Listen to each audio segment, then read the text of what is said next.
as New Zealanders. That we're talking about notions of kaitiakitanga and the relationship between people and the land, but it's also a very high risk situation of using culture as a post facto accessorisation. We are not the cultural clip-on to this. We have a distinct paradigm that is our worldview, and that paradigm has real contributions to make to understanding the phenomena of climate change and designing real and enduring solutions to it.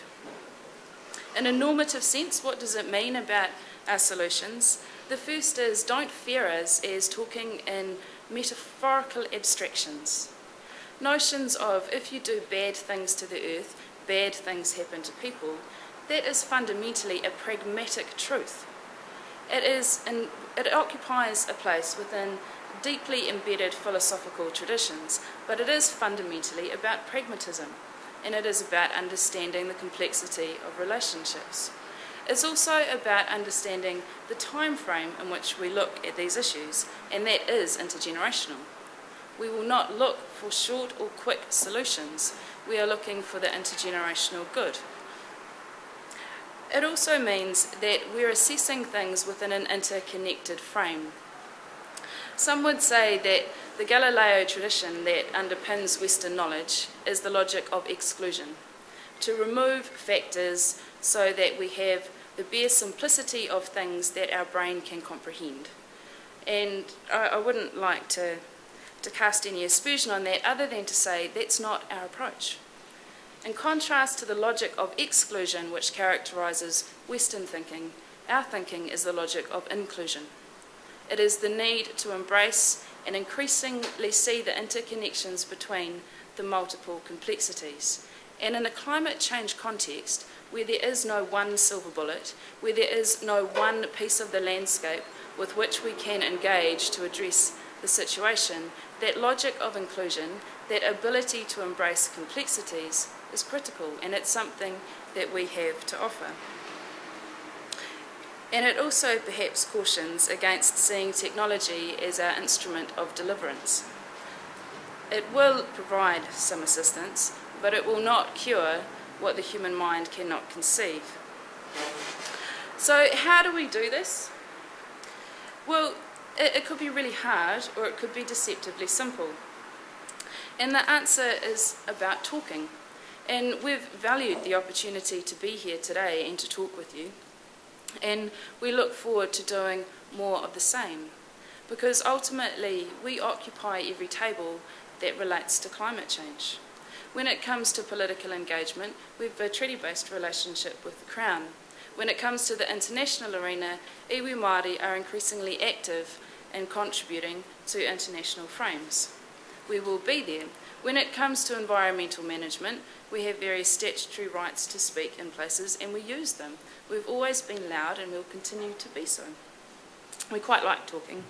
And the other aspect that goes with that is that the fear that can sometimes be experienced when it comes to the Māori dimension, there's no need to have it. Indigeneity is not something that's primordially invested in a select few people. It is a culture, it is a place in which we live, it is a place through which we can exchange, we can talk, and we can learn. The Ngāi Tahu experience is very much one that's based on intercultural exchange.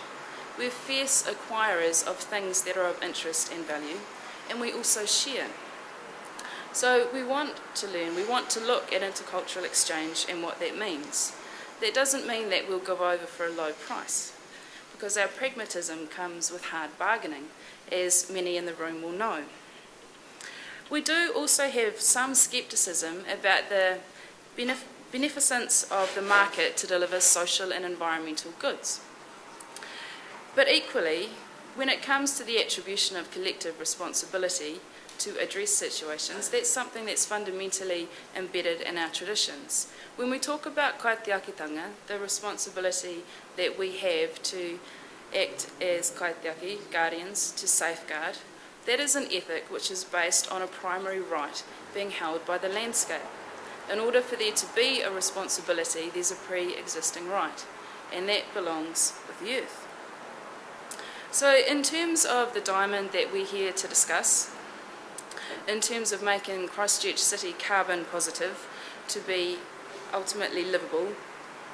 We want to feel the confidence in investing in the city, just like everyone else in this room. We want the space when it comes to the visitability quadrant of the diamond. We want the space to manaaki those who visit.